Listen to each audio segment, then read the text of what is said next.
Get under the table. Get under the... Oh my God. When the earth starts shaking, there's no way to tell how bad it will get. Oh my God. On the 4th of July, 2019 in Ridgecrest, California, a 6.4.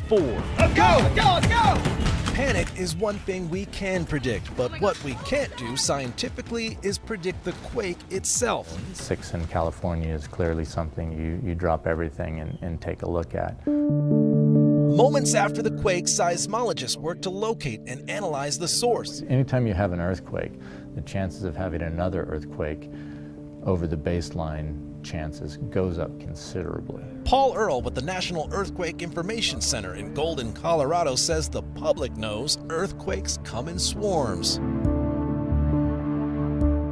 What they don't know is when the next one will hit or if it will be bigger than the first. Due to an earthquake, pull all units out from your station. In Ridgecrest, the USGS thought it was possible the 6.4 was not the main shock, and the public needed to know. There is about a 1 in 20 chance that this location will be having an even bigger earthquake within the next few days. It's hard to do without scaring people because you want to let them know there's a potential for another earthquake, and it could be larger, but you don't want to put that out as this is going to happen. This is bad, Brian. A bigger shock did hit one day later on July 5th, this time a 7.1 aftershock. Two of the largest earthquakes to hit California in decades. Earle says seismologists are making progress in forecasting aftershocks thanks to advancements in computer processing power and breakthroughs in artificial intelligence. But when it comes to flat-out predicting earthquakes... People don't like to use the word predict because that implies that we're going to give an exact time and place where an earthquake occurs. Meteorologists have figured out how to predict major weather disasters. We've experienced some heavy showers, thunder, lightning, even a tornado warning at one point. They've mapped out Tornado Alley and know what time of year the big twisters are likely to hit. Dorian is battering the Atlantic coast. Hurricanes also have a season, and meteorologists can even issue warnings for storms days in advance. The USGS uses seismic hazard maps to understand where quakes are most likely to hit.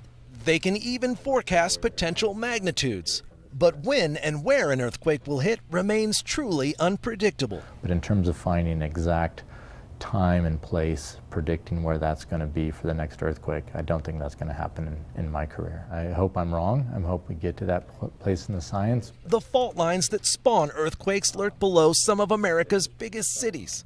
USGS seismologists have estimated how destructive major earthquakes can be along these faults by modeling actual scenarios. Like the 800-mile-long San Andreas Fault, a projected earthquake of 7.8 magnitude on the southern part of the fault could kill nearly 2,000 people, injure 50,000 more, and cause $200 billion in damage. The smaller but highly urbanized Hayward Fault near Oakland, a projected 7.0 magnitude quake here could kill 800 people, injure 1,800 more, and cause $82 billion in damage.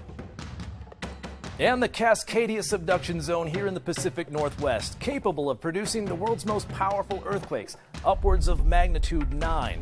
With the fault zone offshore, the intensity is not as high, but the real killer in this scenario is the resulting tsunami. In that case, it's very obvious why speed matters. Warning from NOAA's Tsunami Warning Center would give the coastline of the Pacific Northwest less than 20 minutes notice. So these are all different stations that are all around the world. The NEIC locates and analyzes 20 to 30,000 earthquakes every year from Colorado. But they say on average worldwide there is only one magnitude 8 every year and a 9 about every 30 years. Earle has seen 2 9s in his career, Indonesia in 2004 and Japan in 2011. It can be stressful because there's these, that earthquake killed tens of thousands of people, and this is going on and you're trying to concentrate on what you're doing. So you go home at night and it's just like, you're bawling when you're seeing these pictures of, people trapped under buildings, kids trapped under buildings. He hopes he never has to see another 9, but knows the so-called big one is lurking anytime, anywhere. I think it's a good concept to focus people's attention, but we don't know what the next big one will be. There will be big ones, But the next big one, we're not sure. That could be in Northern California, it could be in Southern California, it could be in Pacific Northwest. You know, we don't know.